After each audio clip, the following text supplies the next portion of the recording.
Olá meninas, tudo bem? Hoje eu voltei pra gente finalizar aí a segunda parte do capítulo 8 desse livro aqui, tá? Então lembrando que o capítulo 8 ela estava falando sobre os tratamentos, né? A solução aí pra TPM, então a gente vai continuar. Então aqui ela vai trazer algumas questões de TPM mais específica, tá? Então a primeira questão que ela traz aqui é a TPM com depressão e ansiedade. E ela fala que os sintomas de humor eles são muito comuns na TPM, se eles forem graves o suficiente, esses sintomas eles vão poder qualificá-la para um diagnóstico médico chamado de transtorno disfórico pré-menstrual, que é a TDPM, tá? E o tratamento convencional para TDPM vai ser o uso de antidepressivos, só que óbvio, claro que aí você precisa consultar um médico para ter essa prescrição aí certinha. Outro tipo de TPM vai ser a TPM com dor nas mamas, e ela fala que a dor cíclica da mama é muito comum na TPM. Então os sintomas eles vão incluir um aumento aí das mamas, dor, uma protuberância, pode haver cistos também, um calor, dor nos mamilos e às vezes pode até ocorrer aí uma pequena secreção mamilar. Só que é sempre importante vocês irem no médico, principalmente quando tem secreção mamilar, para ver se tá tudo bem, tá certo? Então ela fala que o aparecimento de nódulos fibrocísticos nas mamas pode ser assustador, mas isso não leva diretamente ao câncer de mama. E a maior preocupação é que esses cistos, né, fibrocísticos, eles podem mascarar a presença de outros cistos, e por isso que é tão importante você visitar o seu médico, sua médica, para uma avaliação. E ela fala que o iodo ele costuma ser muito bom para tratar a dor nas mamas, tá? Bom, TPM com acne, tanto o estrogênio quanto a progesterona são muito bons para a pele. E é por isso que você tem uma pele mais limpa durante o meio do seu ciclo, quando esses hormônios estão altos. Você poderá então notar mais acne durante o período pré-menstrual, ou seja, alguns dias antes da menstruação, quando esses hormônios diminuem, tá? E você pode melhorar um pouco da acne dando suporte à progesterona, estabilizando o estrogênio, com os tratamentos discutidos no vídeo anterior, tá? E ela fala assim, ela fala dessa forma, ela fala, digo um pouco porque a acne quase nunca está relacionada ao estrogênio e à progesterona. Em vez disso, a acne quase sempre envolve outros problemas subjacentes, como resistência à insulina e até inflamação. E os melhores tratamentos são aqueles que tratam esses problemas de base, como retirada de laticínios e açúcar da dieta e tomar o zinco, tá? Então isso é a fala dela. Aí a TPM com enxaquecas ou dores de cabeça, então ela fala que as enxaquecas são desencadeadas por uma queda no estrogênio, e é por isso que ela acontece na fase pré-menstrual, e por isso que essa fase é mais digamos assim, é mais fácil da gente desenvolver aí as enxaquecas, da gente sentir dor de cabeça, né? Justamente porque é quando acontece aí a queda desse estrogênio. 70% das mulheres que sofrem de enxaqueca, elas relatam um agravamento da enxaqueca pouco antes ou até durante a menstruação. E a insuficiência da melatonina durante a menstruação também pode ter aí um papel importante nessa questão das enxaquecas. O tratamento convencional é o contraceptivo hormonal, mas óbvio, vocês já sabem o que ela pensa sobre o contraceptivo hormonal, mas ela fala que não é eficaz porque a maioria dos tipos de contração hormonal pioram as enxaquecas. E vocês sabem que ela não é a favor do uso de contraceptivo hormonal. E ela fala que, além disso, os contraceptivos hormonais, eles acarretam um risco maior de derrame para quem sofre de enxaqueca do que para outras mulheres, tá? E os tratamentos naturais são uma boa solução. Então ela fala para evitar o trigo, porque ele é um gatilho comum para enxaqueca, e um estudo descobriu que evitar o trigo eliminou as enxaquecas em 89% das pacientes. E ela fala que o magnésio é muito efetivo na prevenção de enxaqueca, o que faz sentido porque 50% das pessoas que sofrem de enxaqueca têm deficiência deste mineral. E ela fala que um neurologista, né, de Nova York, ele recomenda que todos os pacientes com enxaqueca sejam tratados com magnésio.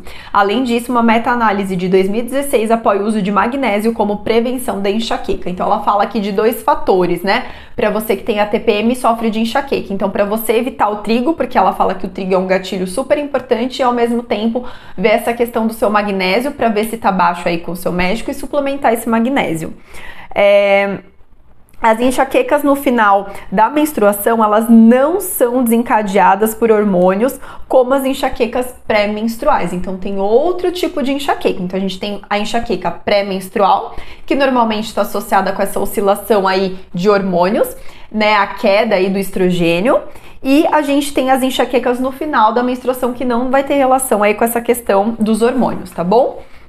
Em vez disso, as enxaquecas no final da menstruação vão ser desencadeadas por uma breve anemia, por deficiência de ferro devido à perda de sangue que a gente tem durante o ciclo menstrual.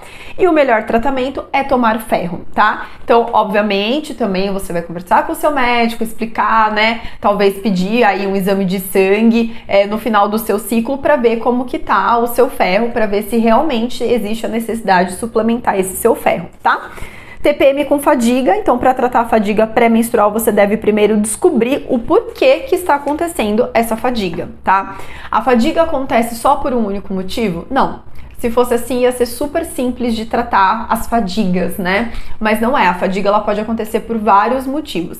Então a fadiga inflamatória, então, o motivo comum para a fadiga pré-menstrual antes da menstruação é a inflamação à medida que a progesterona diminui. Lembre-se que a progesterona ela é anti-inflamatória.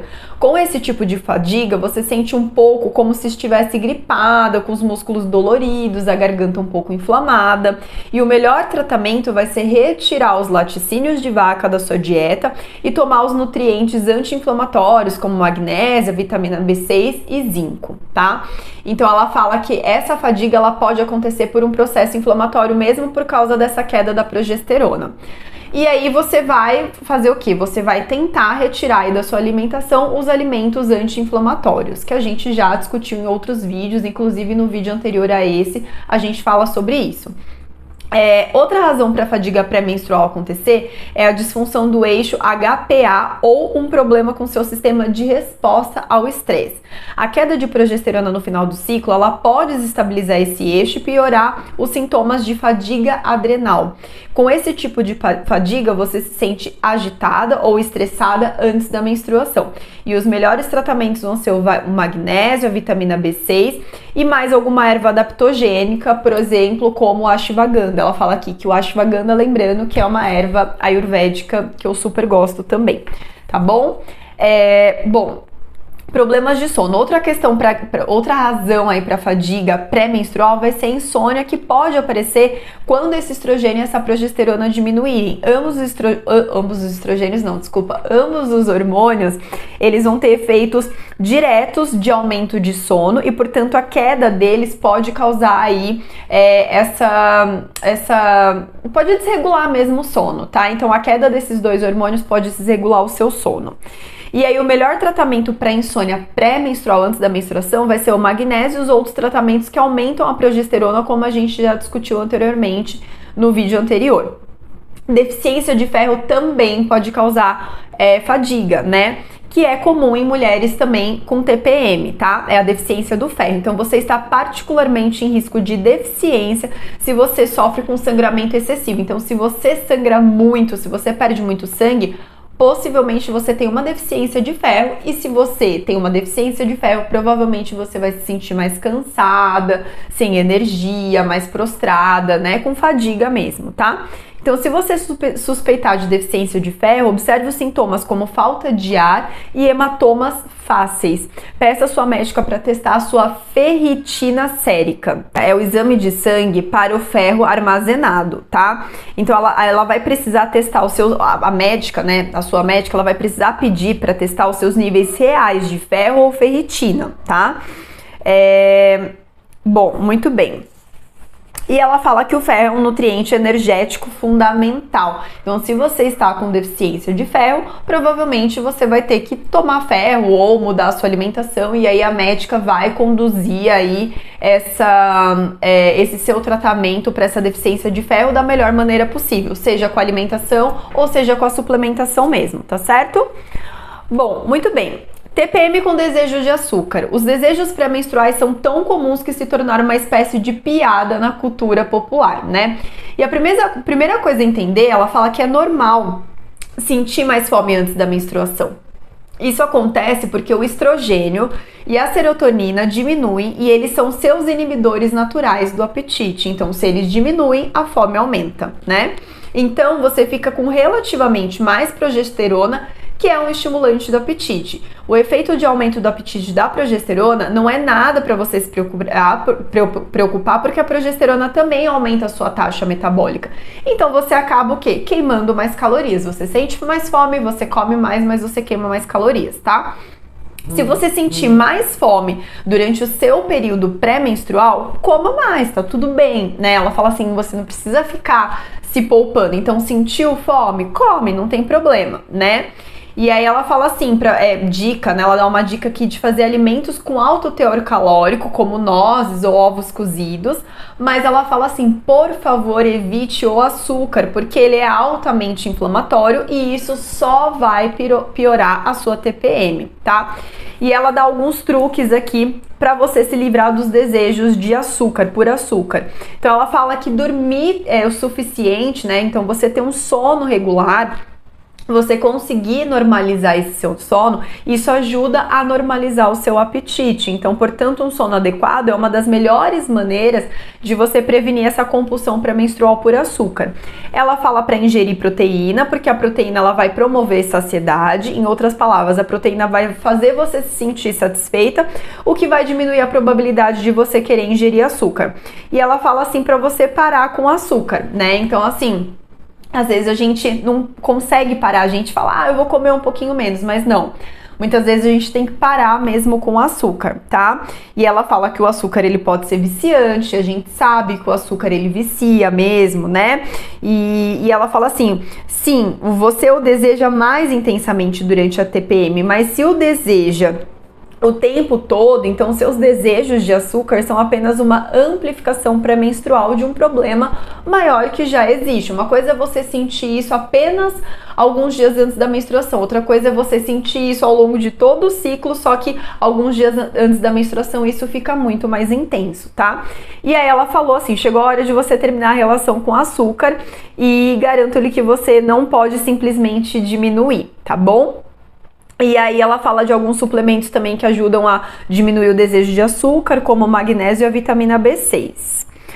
Bom, e ela fala aqui, TPM ocasional é uma parte útil do seu relatório mensal. Então ela fala que com a ajuda dos tratamentos que a gente acabou de discutir, a sua TPM ela deve melhorar rapidamente. Você pode esperar ciclos um pouco com menos sintomas, poucos sintomas ou até com nenhum sintoma. De vez em quando a sua TPM ela pode sim retornar e não é porque os tratamentos pararam de funcionar, mas é porque algo mudou em você, tá? Por exemplo, você pode ter enfrentado algum estresse muito grande na sua vida, no seu trabalho, ou ter feito viagens, né, sei lá, viagem para o exterior, talvez você tenha sofrido com uma infecção e precisou tomar antibiótico, enfim. Então, qualquer uma dessas coisas pode trazer a sua TPM de volta. Então, lembra que, gente, a gente não fica assim, né, a vida inteira, o ciclo inteiro. Então, vai ter ciclo que a gente vai estar bem, vai ter ciclo que às vezes a gente vai estar mais estressado, às vezes a gente vai estar doente. E tudo isso, obviamente, vai influenciar na nossa TPM, né? Então, tudo bem, às vezes você sentir alguns sintomas um pouquinho mais, né, do que outro mês, do que outro ciclo. Isso faz parte também, tá bom? E ela fala assim, lembre-se que o seu ciclo menstrual é o seu relatório de saúde mensal. Então lembra que ela, assim como eu, né, eu concordo muito com ela, ela fala, e eu acredito também que a nossa menstruação, o nosso ciclo é uma forma da gente ver como que tá a nossa saúde de uma maneira geral, né? E o período pré-menstrual é uma parte muito sensível desse relatório, né? E ela relata que muitas coisas acontecem durante o mês, né? Então, talvez aquelas 50 horas de trabalho por semana tenham sido demais para você e talvez você precise parar com o açúcar novamente. E ela fala assim, você pode agradecer a sua TPM por avisá-la. Ou seja, quando você perceber que os seus sintomas de TPM eles ficaram muito mais agravados, né, de um ciclo para o outro, então, mês passado tava tudo bem, esse ciclo, nossa, meus sintomas pioraram muito, então pare e se observa, o que tá acontecendo, o que aconteceu esse mês, não é você se culpar também, não é você pensar o que eu fiz de errado, mas é parar para pensar, o que que saiu dos eixos? O que que aconteceu? Eu me estressei mais? Eu passei por fortes emoções? Ou será que a minha alimentação esse mês não foi tão bacana assim, porque eu tive que almoçar mais fora, eu viajei, eu saí de férias? Então, é aquilo que eu falo, né? E que ela também fala muito no livro e que o Ayurveda também fala. Então, assim, aprendam a pegar todos os sinais que o seu corpo dá e os sintomas que o seu corpo dá e usa aquilo como uma oportunidade de você parar e pensar sobre as suas atitudes, sobre as suas escolhas, né? Nada acontece por acaso. Então, o nosso corpo ele vai dando sinais, ele vai mandando informação pra gente do que a gente está fazendo com ele, né? Então, se esses sintomas de TPM pioraram, será que não saiu alguma coisa aí do eixo? Será que, né, você não extrapolou ali em alguns alimentos que não era para você extrapolar? Será que você acabou não se estressando um pouco mais? Será que, sabe? Então, pare e observe. Então, use esses sinais como uma forma de autoobservação e de autopercepção, né? Então, é o que eu falo, o maior ensinamento do Ayurveda, que eu sempre falo para as pacientes, é essa questão de parar e se observar. O que que eu fiz, né? Mas não é pra vocês se culparem, não é pra ficar falando, ai meu Deus, foi culpa minha. Não, gente, né? A gente não consegue manter a nossa rotina ali os 30 dias do mês, os 31 dias do mês, né? Então, às vezes a gente vai sair da rotina, às vezes a nossa alimentação a gente vai mudar um pouquinho mais mesmo e tá tudo bem, né? Então, mas aprenda a observar como que o seu corpo reage às diferenças, né? De conduta, de escolhas, diferenças ao longo do mês mesmo, tá bom? Bom, então a gente encerra esse capítulo aqui de TPM. Então, assim, a mensagem dela nesse capítulo basicamente é o quê? Sim, você pode tratar a TPM de uma forma natural, tá? E agora eu tô falando aqui como Ana Cláudia, como terapeuta ayurvédica. E sim, realmente, você pode sim tratar a sua TPM de uma forma natural. A Ayurveda, ele ajuda muito, tá? Eu achei que eu tinha feito um vídeo sobre a TPM no Ayurveda, mas eu não fiz. E eu vou fazer, tá? Eu tenho um texto lá no blog, no ayurvedana.com.br, que fala sobre os diferentes tipos de TPM. Eu fiz um vídeo até pro Instagram, mas aqui no YouTube eu não fiz e eu acho legal fazer. Então, dentro do Ayurveda, a gente fala que existem diferentes tipos de TPM. E dependendo da TPM que essa mulher apresenta, a gente vai orientar coisas diferentes. Então, o Ayurveda super pode te ajudar na TPM e, obviamente, de uma forma natural, tá? Lógico que dependendo do caso, a gente vai orientar outras coisas, vai precisar de mais coisa, né? Então tudo depende, é avaliado caso a caso, mas com certeza você pode observar muita diferença nesses sintomas, você tratando de uma maneira natural e, na verdade, assim, modificando o seu estilo de vida, né? Não apenas a sua alimentação, mas o seu estilo de vida de um modo geral, pensando em alimentação, rotina, horários, sono, atividade física, a parte emocional, de estresse. Então, tudo isso é avaliado e orientado dentro de uma consulta ayurvédica. Então, com certeza, o Ayurveda, ele pode te ajudar, assim, nessa questão da TPM, tá certo? Então, eu espero vocês no capítulo 9. E calma aí, vamos ver o que ela vai falar aqui no capítulo 9. Capítulo 9 vai ser o seguinte: fluxo fácil, chega de dor e sofrimento, tá? Então, ela vai falar um pouquinho aí sobre o fluxo menstrual excessivo, sobre alguns tratamentos para os fluxos excessivos e até sobre o fluxo menstrual leve. Então, ela vai abordar um pouquinho isso daí, tá bom? Então, eu espero vocês no próximo capítulo e um beijo e até mais!